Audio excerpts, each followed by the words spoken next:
Okay, now we're going to move into section 5.2 in air brakes. Starts on page 5-6. We just finished the test your knowledge up to section 5 to 5.1.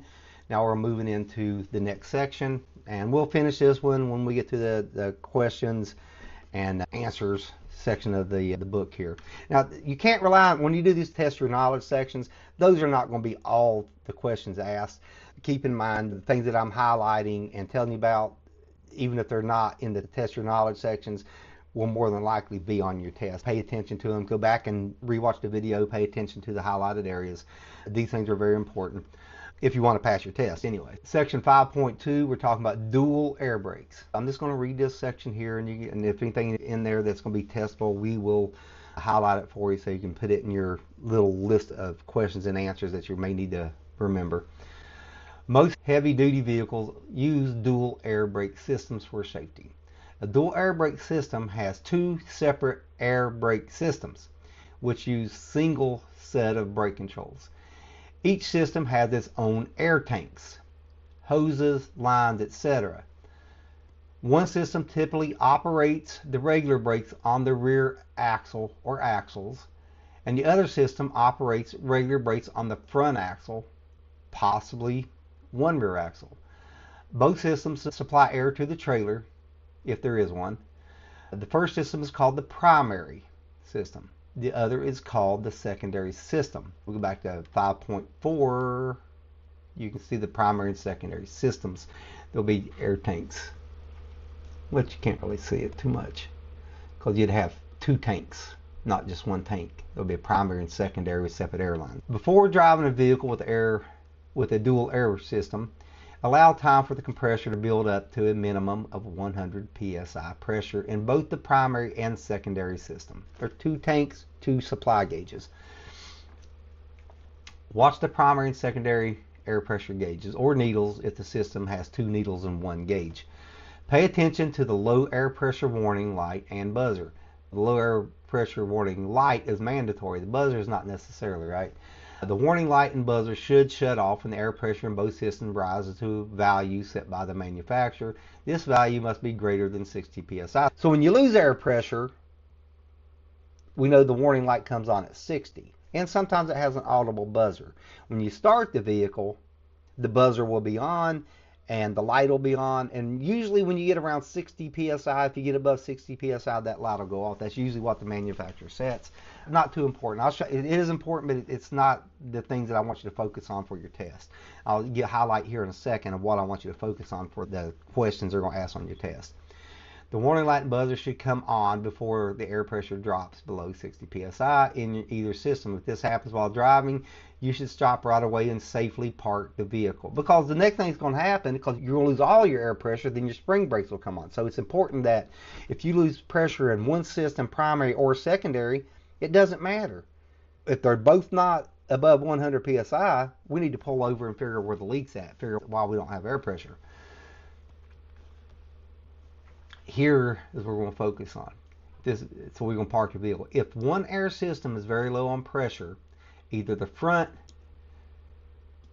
or rear brakes will not be operating fully. Like it said, you got two tanks. Let's say the primary tank operates your steer axle, and if you got three axles, it'll operate your steer axle and maybe one of your drive axles. And the secondary system will operate the other axle. If you lose air pressure in one of the tanks, you should still have brakes, but they're not going to be fully operational, but you still have service brakes. That's what we're saying. Focus on this little sentence right here. If one air system is very low on pressure, either the front or rear brakes will not be fully operational, right? This is the answer that you're going to see on your test when it concerns dual air brakes. Out of all this paragraph, this is what I want you focusing on, okay? 5.3, inspecting air brake systems. This is a basic 7-step inspection described in section 2 to inspect your vehicle. We're in section 5. We talked about that in general knowledge. There are more things to inspect on a vehicle with air brakes than one without them. These things are discussed below in the order they fit into the 7-step method. I'm gonna highlight it if you need it. I'm not gonna read it verbatim because this is a lot of stuff that's not even, they're not gonna ask questions about it. Check the air compressor belt drive. If the compressor is belt driven, if the air compressor is belt driven, check the condition and tightness of the belt. It should be in good condition. If it's belt driven, meaning it's operated belt, sometimes it has its own oil supply. We talked about that earlier, and I think we highlighted that. Let's go back and make sure we did.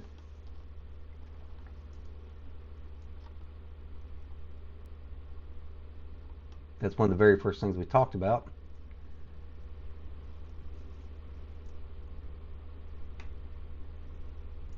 Air compressor. Is there the V-belt compressor? The air cooler may be cooled.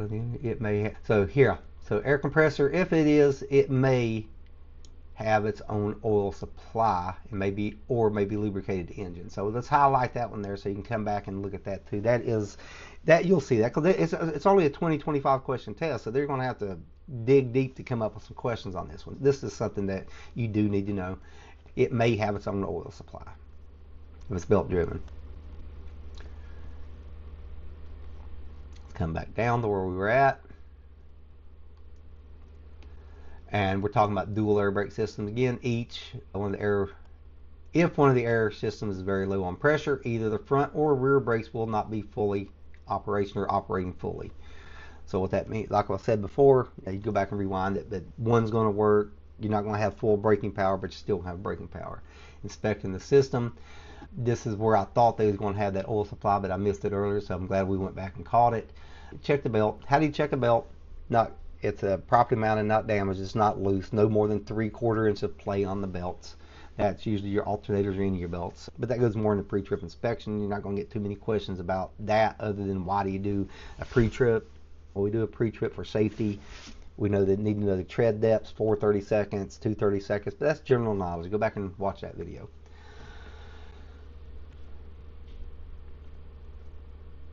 So 5.3.2, step 5, walk around inspection, check slack adjusters, level ground, release the parking brakes so you can move the slack adjusters. So if you're going to check your slack adjusters, you want to park on level ground, chalk the tires so it doesn't roll. Take the key out of the ignition, put them in your pocket. If you get under the truck, you want to be able to pull on those slack adjusters and push rods. You can't do it with the spring brakes compressed. The springs will not allow you to move it. That's why they have to be released and why you have to set your chalk blocks. Here is what we need to know. If the slack adjuster moves about 1 inch,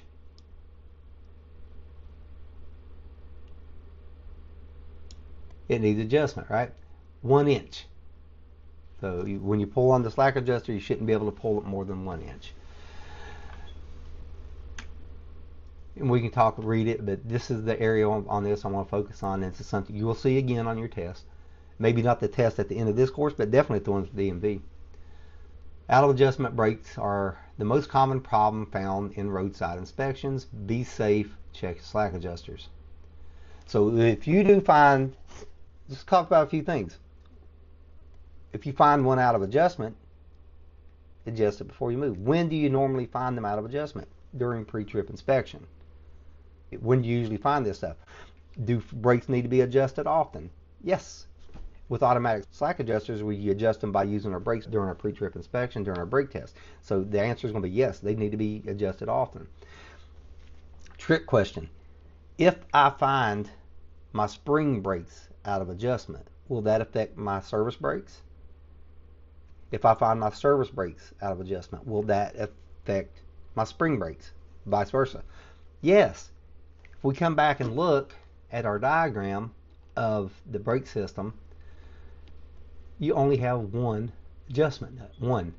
So one push rod, one slack adjuster. Remember the chambers broke into 2 components, spring and service, but the adjustment that touches the lining to the drum, it's only one adjustment. So if the spring brakes are out of adjustment or the service brakes, it's just the one, they're all out of adjustment. They can call it, if the emergency brakes are out of adjustment, yes, it affects the other systems because it's only this system here that we're concerned about. They're trying to trick you because if you are able to be tricked, you don't understand that is the one system. It's the one adjustment.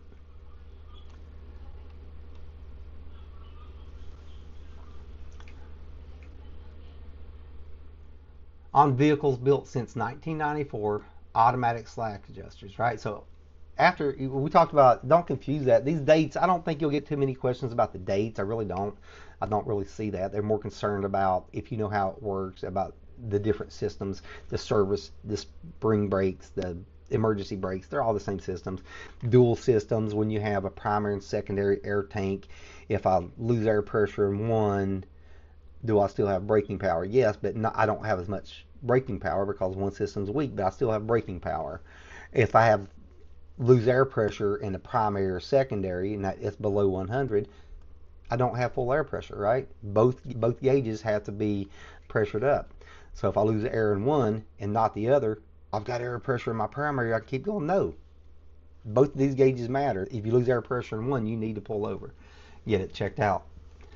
So since all vehicles built since 1994 have automatic slack adjusters, even though automatic slack adjusters adjust themselves during full brake applications, they must be checked. That's full brake application. Pressing hard, it works like a ratchet wrench, bringing it back into adjustment. Your brake inspection in the morning when you do your governor, your apply, your low air warnings, and your spring brake check or traction protection valve or your emergency brake, whatever you want to call it, that's when you're adjusting them because you're pushing hard on these pedals to bring them into adjustment. Automatic slack adjusters should not have to be manually adjusted except when performing maintenance on the brakes and during installation of the slack adjusters. It shouldn't be because they're automatic slack adjusters. But does it mean you can't? If we go back and look, it says an adjusting nut. So yes, they can be adjusted. Even though they're automatic, they can still be adjusted manually with a wrench, usually a 5/16. Different slack adjusters, there's more than one way, so I'm not going to go into all the details of how to do that. Your company should give you a brake class on how to adjust them and give you a card saying that you're authorized to adjust your own brakes. If they don't, you take them to the shop.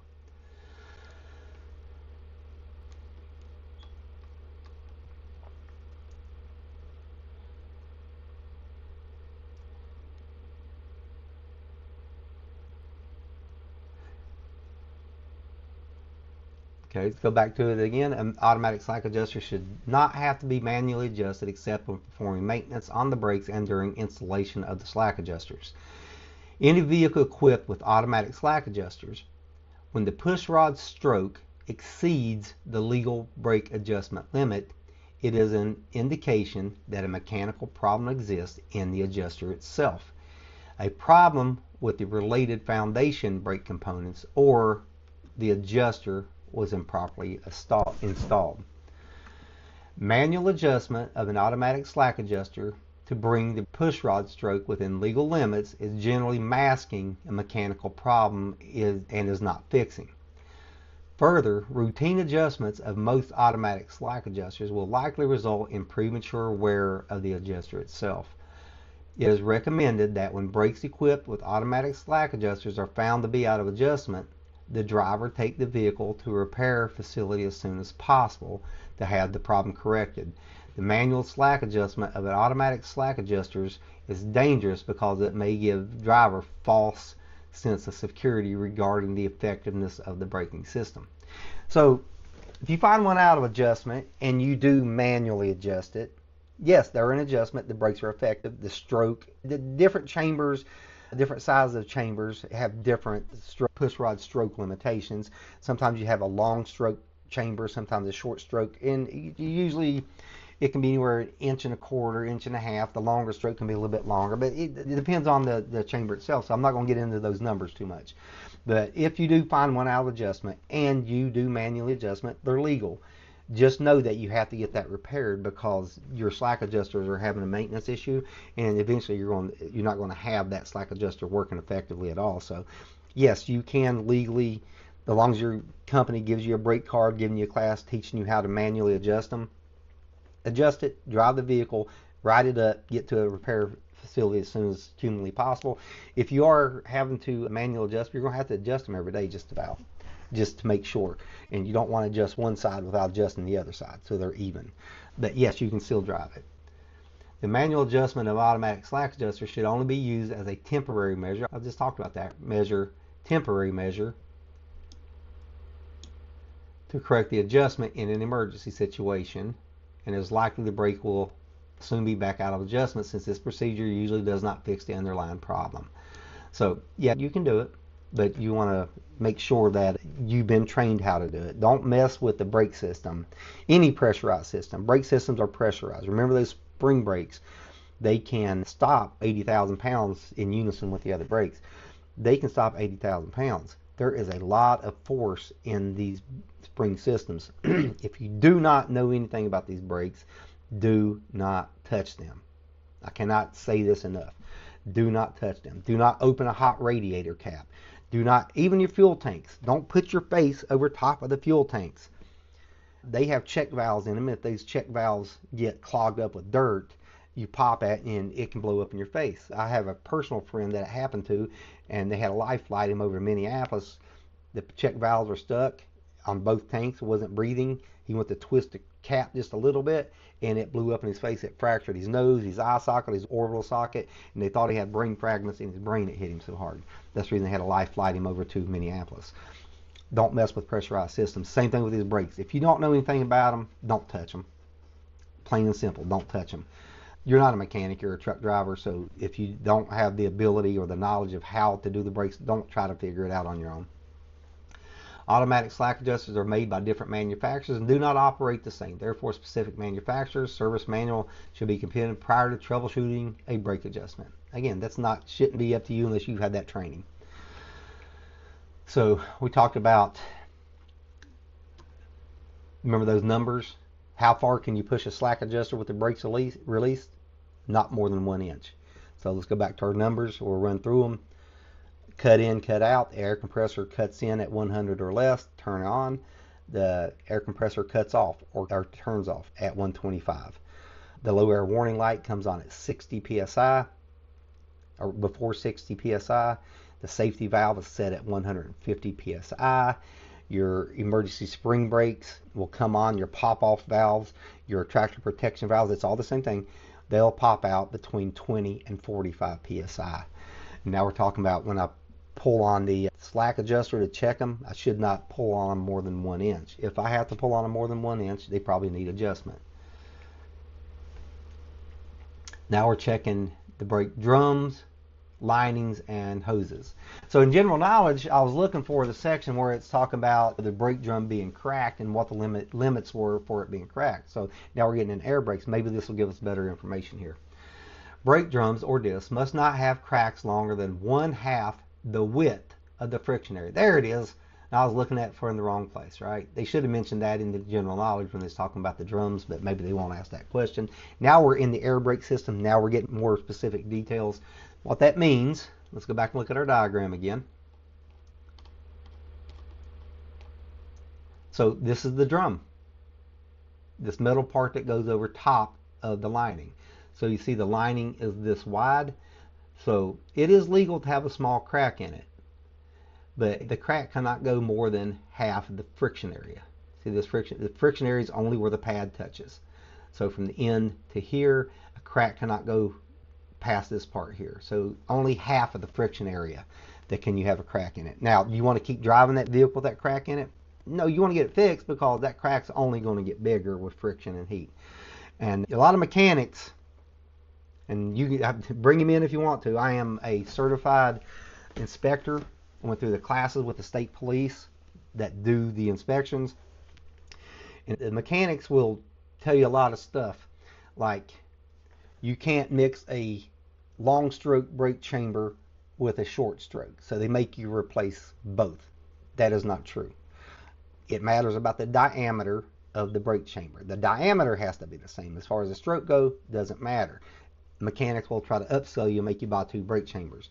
Another one is they'll come and show you your brake drums. And they'll say, you have heat fractures in your brake drum. Let's get back over here to what we're talking about. Or dual air brakes, slack adjusters, here we go.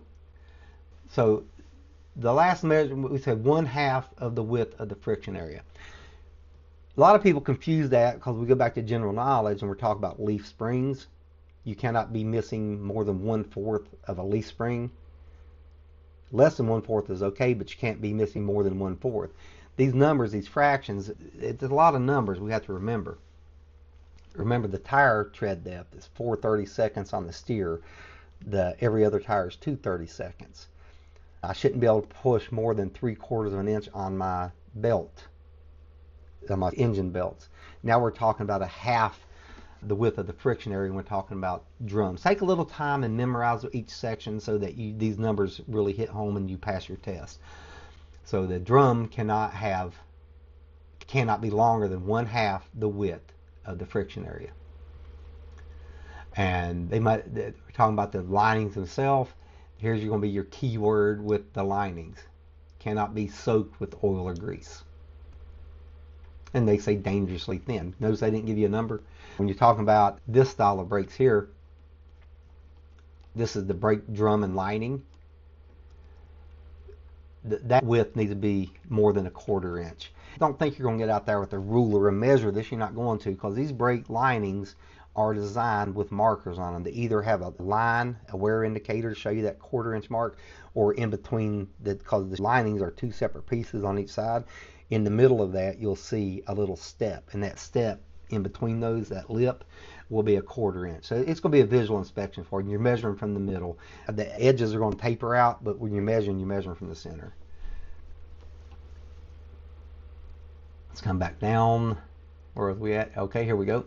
So we got our 1/2 width of the friction area, soaked with oil or grease, and not dangerously thin, right? So they're not going to say that. They probably want to ask you for the measurements because they're not giving it to you here, but it's 1/4 inch.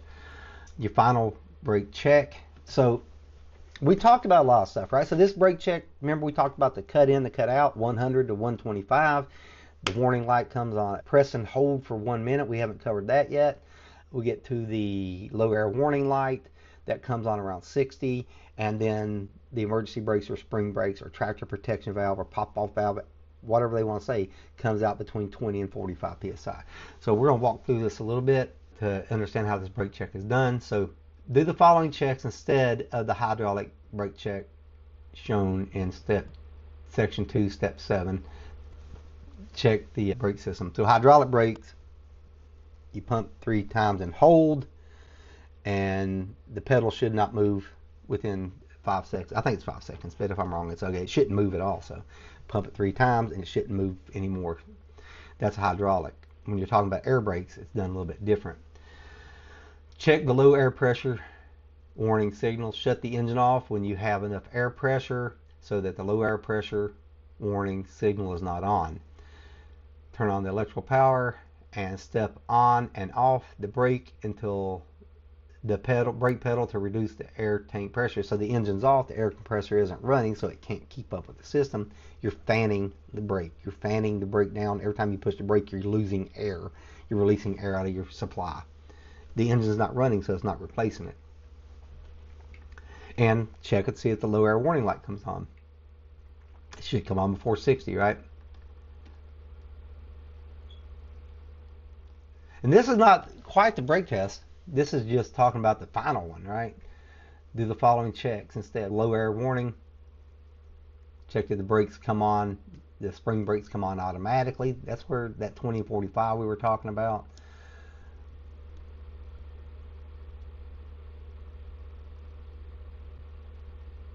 Section 2 brake, step 7. Let's go back to section 2 in the general knowledge. I'm going to take you back there. That way you can see the air brake test, because I don't want to give you misinformation, but how it's asking you to do things that were from the general knowledge section and it's not in the air brake system. Let's go back when it says that and see what it says.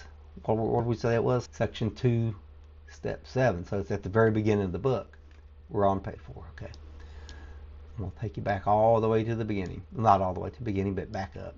Remember, this is a Minnesota book. There are some variances of the Minnesota and the other states, usually when it comes to dimming headlights, right? So everything else is going to be pretty similar, but the dimming the headlights in the different states, North Dakota, on the general knowledge, oncoming vehicles, you dim your headlights within 500 feet. If you're coming up behind them, it's 300 feet. Minnesota, you dim your headlights 1,000 feet. and dim your headlights when you're coming behind them 200 feet. So those are small variances. Please make sure you know the difference between North Dakota, Minnesota, or whatever states you may be looking for. Just go read that section. It's going to be in your general knowledge of your book. So where am I at here? Let's go find it.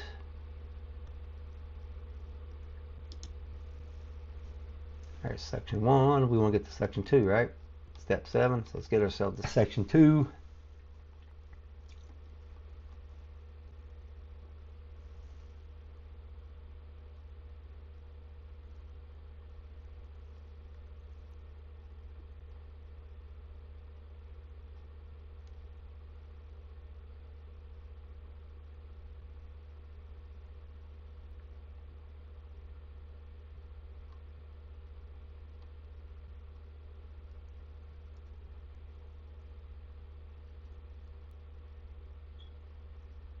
Says step 7, right? So we're in section 2. Step 6 starts you in hydraulic. So here's the hydraulic test. If the vehicle has hydraulic brakes, pump the brake pedal 3 times and then apply firm pressure to the pedal and hold for 5 seconds. So all that's right. So I'm not as dumb as I look. Apply firm pressure. So you're going to pump the pedal 3 times, hold it for 5 seconds. The pedal should not move. This is hydraulic. So understand the difference between hydraulic and air brakes.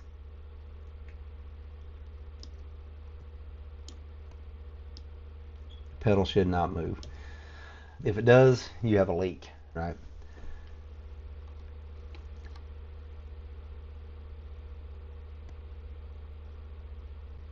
And it's not giving me my steps for my air brake test in here because it's missing something that we need to go over. It's missing it. So let me come back down here to where I was at.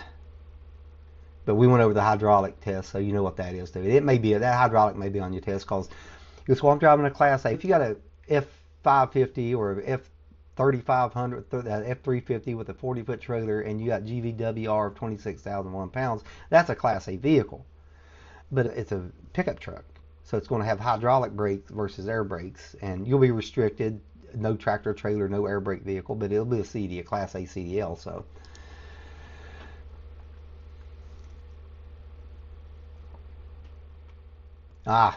they got it out of order here.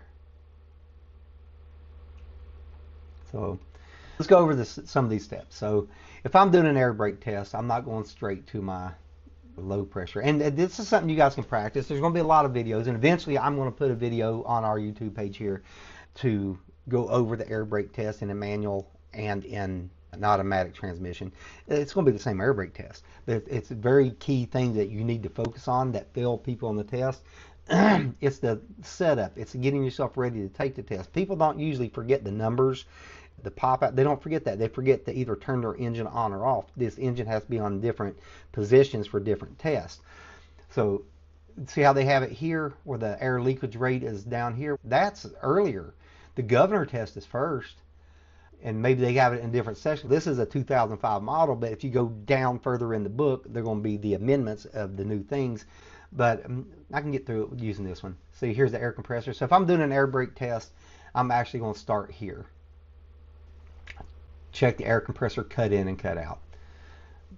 So what I would do is make sure I'm on level ground. And this is a compressor. So if the engine is not running, is the compressor running? It's not. So brakes released, engine on. Those are the checks that need to be done first. Make sure you're on level ground so you're not rolling. And if your compressor's on, let's say it's above 100 but it's not moving, how do we make the governor cut in? Fan the brakes below 100. We know below 100 it cuts in, right? So fan the brakes below 100. If that needle starts rising, your compressor is cutting in. And then we'll let it keep. You'll idle up the engine with your foot. I'd say get it up about 10, 12 RPMs and hold it. And you're listening for the air dryer. It'll go psh. That's identifying the air dryer. The governor is purging, right? So it hit maximum, psh, 125 to 120 to 140, somewhere in there. You're going to identify where it cuts out. The book here says 125. We can stick with that for now. So engine on, brakes off for the governor cut in and cut out. It should cut on at 100 and stop about 125. You'll hear the air dryer sound off. So once it cuts in and cuts out, that is my governor test. And then I want to do an air test leakage rate. See how we're going back and forth and it's not quite in order the way we want to do the test, but it doesn't matter. We're getting all this information. It cuts out at 100, cuts out about 125. Not the first time you've seen this. So it's going to be on your test. Next thing we're going to do is the air leakage test. We're checking for air leaks. And during my governor test, I released my brakes. I pushed them in, right? Let's leave them in for the remainder of this test. But do a check. Are they in? Now, can I do a leakage test with my air compressor running? No, I can't, because if I have a small leak, the compressor may keep up with the leak and I won't be able to identify it. So I want to isolate the air lines in my chambers and all the components that go along with my air system air. I want to check for leaks. So what I'm going to do after my governor test, it cut in at 100, cut out at 125. Now I'm going to go to the leakage test. So I'm going to brakes released, engine off, fully charged system. That's why I want to do my governor test first. That gives me a fully charged system. And that's important. So with a fully charged air system, brakes released, engine off, chalk your wheels if necessary. Release the tractor protection valve and park and brake, right? So remember I told you they're going to call it different things? Just think of it as the red and yellow button. The tractor protection valve is going to be the red one. Your park and brake is going to be the yellow one. So you push them in, release them. It even tells you right there, push them in. This is what you call a static test. They're starting with this static test, checking for leaks. So a static test, you're not applying the brakes. A static test, you're just timing it. And we don't do this test anymore when it comes to the new air brake test.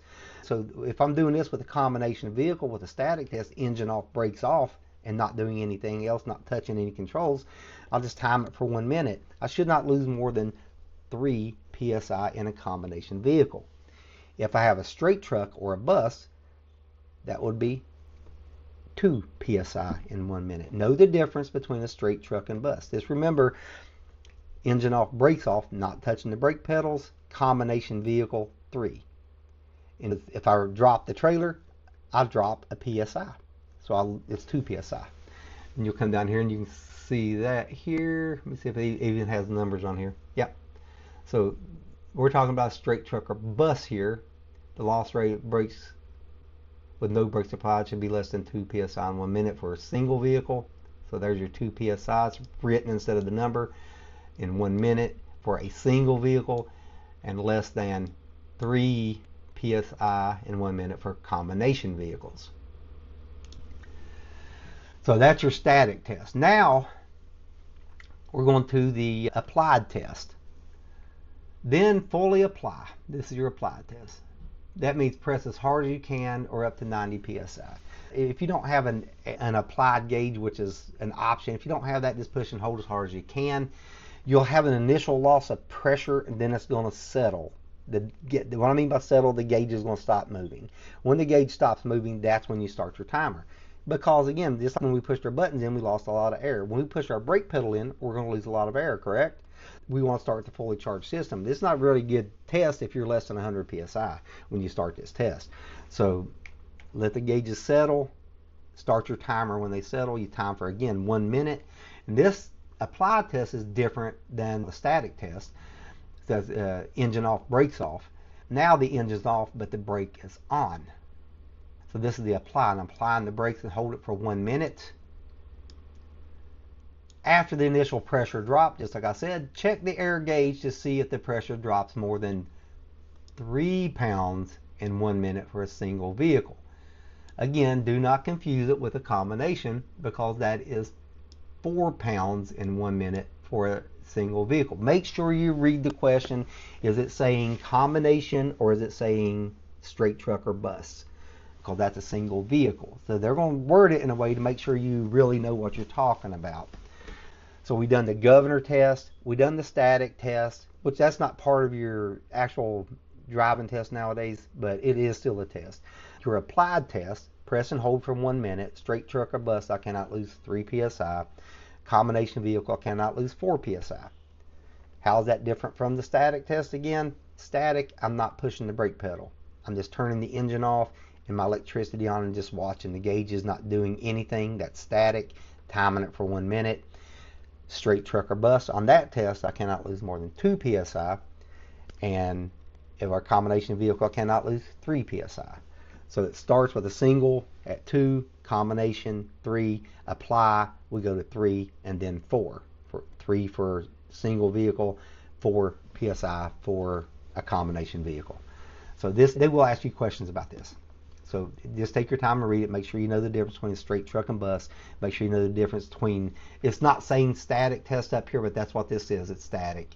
What they're going to say is engine off, brakes off. So when you hear engine off, brakes off, that tells me static. When it tells me I'm applying and holding the brake, that's an applied test. I'm applying the brakes. And we started with the compressor to begin with. We done our leakage rate test. Then we'll come back up and do our low air warning. So after I do my apply test, press and hold. I did not lose more than 4 psi in 1 minute for my apply test on a combination vehicle. Now I want to check my low air warning lights. Fan the brakes. The low air warning lights should come on before 60 psi. Testing, they're saying 55, so it comes on before 55. The book's telling us 60. The new section may say 55, but if you say it comes on before 60 psi, that's before 55 as well, right? Low air warning, you fan the brakes. You gotta have electrical power on, right? But that's not gonna be a big deal on that. Then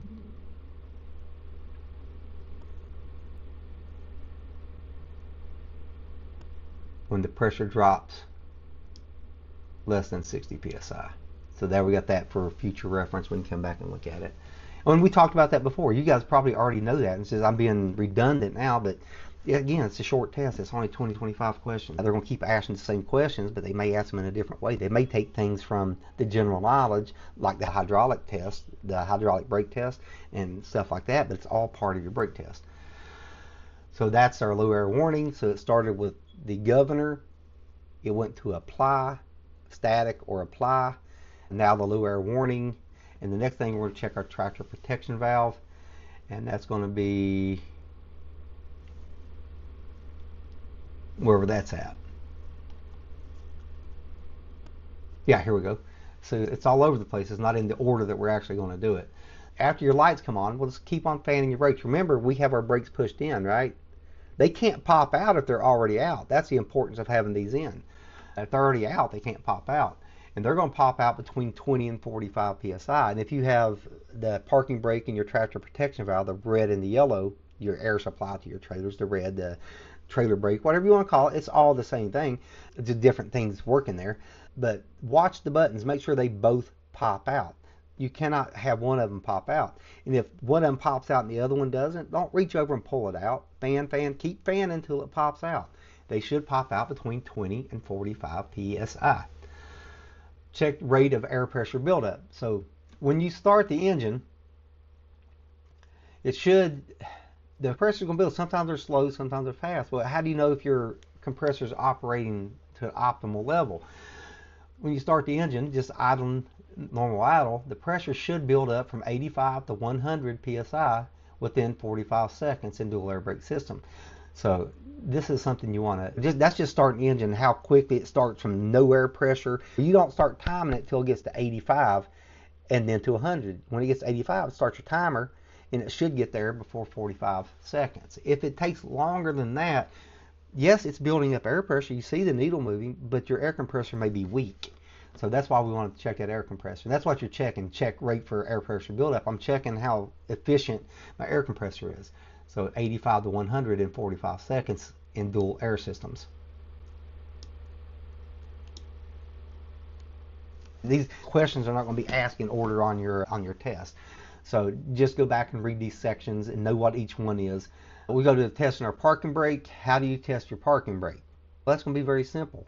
My parking brake, the yellow button. So if I have two buttons, I'm going to push the red one in, leave the yellow one out.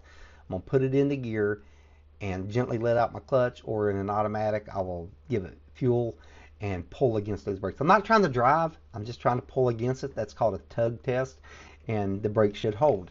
So that's your parking brake test. And it tells you exactly what I just said, just in their more delicate and more professional words. Test the service brakes. How do I test the service brakes? What are the service? Parking brakes are my spring brakes, so I checked in with them out. Service brakes, that's my foot brake and my hand brake, right? So I got to release those parking brakes so that I can use my service. Remember, don't use them at the same time. If my parking brakes are set, do not put your foot on the brake pedal. Release your brakes, you release your spring brakes, put your foot brake is what's going to work, and your trailer brake is what's going to work. You check your service brake by putting it in a gear, releasing the brakes, put it in gears, and stopping. So when you stopped, did the vehicle stop? Okay, and when you stopped, you should have a grip on it. You should have your hands cover the wheel, but not really gripping it because you're moving 5 miles per hour. Stop and make sure your steering wheel did not move left or right. If your steering wheel moves left or right, your steer axles are out of adjustment. And in an emergency situation, if you hit your brakes and they're out of adjustment, this brake's pulling more than this one, it's going to put you into a jackknife skid or a drive wheel skid because you're not stopping straight. This one's stopping harder than this one. It's going to cause it to come out of your hand. So that's what we're looking for. Pull forward, stop with your foot brake. Did my steering wheel move left or right? And again, they're saying the same thing here. It's just they're saying it in different words. Now, if I wanted to go, it doesn't have it on here about isolating our service brakes, but I would also isolate my service brakes. I do it the same way as I did the other brakes. It's a service brake. My brakes are released. Pull the hand valve down and put it in gear and tug against that to make sure that I isolated my service brakes on my trailer to make sure they're holding. And when I'm doing that also, I'm checking to make sure my truck and trailer don't separate. Because not only am I checking my brake, I'm also checking my coupling system if I have a truck and a trailer, tractor and a trailer. Let's do subsections 5.2 and 5.3, test your knowledge. I may throw some more information in there just to check up on you and see how it goes. What is a dual air brake system? It just means it has, you got the same compressor, but you got two air tanks. You have a primary and secondary. They both must be over 100 before we can operate because normal operating range is between 100 and 125. Compressor cuts in at 100, cuts out at 125. That is your normal range. If I lose air pressure in one system, I will still have braking power. I just won't have full braking power because I don't have enough pressure in the other one. But the secondary or primary, whichever one's working properly, is going to be working the way it should. It just won't be full braking power. That's just our service brakes. What are the slack adjusters? Those are the slack adjusters. Let's go back to our brake system up here. This is the slack adjuster. This is the push rod. This slack adjuster, it brings the brakes in back into adjustment when we wear material off of our linings. We wear a millimeter off, you do your brake test, you bring it back into adjustment like a ratchet wrench. So that's what a slack adjuster, it's adjusting for the slack of the brake pads because you use they're not it's not like hydraulic where it just keeps squeezing. No, it's got a certain point. And when it gets that certain point, you wear the material off, click, bring it right back into adjustment. That's your slack adjuster.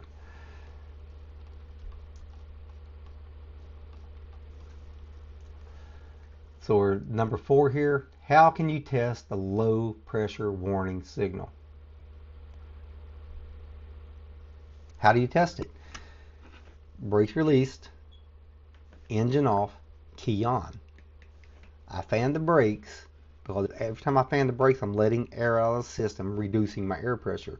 When the air pressure gets around 60 psi, before 60 psi, the low air warning light should come on. Does it have to have an audible signal for this test? It does not have to have an audible signal. It has to be a visual signal. How can you check that the spring brakes come on automatically? Again, right after your low air warning comes on, you keep fanning the brakes. When the pressure gets between 20 and 45 psi, the spring brakes should come on by themselves. It's a safety built into it because if I don't have air pressure, how can I stop the vehicle? I need to stop it with spring brakes. Again, that was in the other section, but why do we need spring brakes? Because air can leak away. Mechanical pressure does not leak away, it's steady. What are the maximum leakage rates? Oh, there's 2 different tests here, aren't they? And we're talking about 2 different types of vehicles. Let's start with single vehicle, straight truck or bus. In this scenario, the engine is off and the brakes are off. We're not touching anything, it's just the brakes are released and my engine is off, my key is on so I can see the gauge.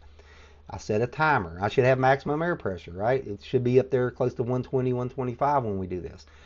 I time it for 1 minute. On a single truck, single vehicle, single bus, I should not lose more than 2 psi. If I add a trailer to that static test, I should not lose more than 3 psi. Let's move into the applied test. After my static test is complete, they're not going to call it static. What they're going to call it is engine off, brakes off. That's what they're going to say. Now we're going to say engine off, brakes off, brake applied, or applied test. Engine has to be off because if it's not off, the air compressor keeps up with the leak. I need to identify the leak, and if I'm keeping up with the leak, I don't know if it has a leak. So engine off, brakes release, apply the brake pressure as hard as you can, let the gauge settle, time for 1 minute. On this test, on a straight truck, I cannot lose 3 psi. On a combination vehicle with a trailer, I cannot lose 4 psi. Take your time and go over that a little bit and see if you can recite that yourself, or at least understand and be able to describe it yourself in your own words. That way when you see this question on the test, it will be on the test, I guarantee it, in some form. Usually the form you get is going to be engine off, brakes off, straight truck or bus, 2 psi. Engine off, brakes off, combination vehicle, 3 psi. Any questions so far about this? You can't ask me, but hopefully I answered your questions. Go back and use these. I've highlighted, there's a lot of answers to your 2025 question test here. There's a lot there. We'll go ahead and pause there, and we'll come back to section 5.4 using the air brakes. You can pause whenever you want. I just want you to make sure you understand that, not how fast you do it. So thanks for watching. We'll see you on the next segment.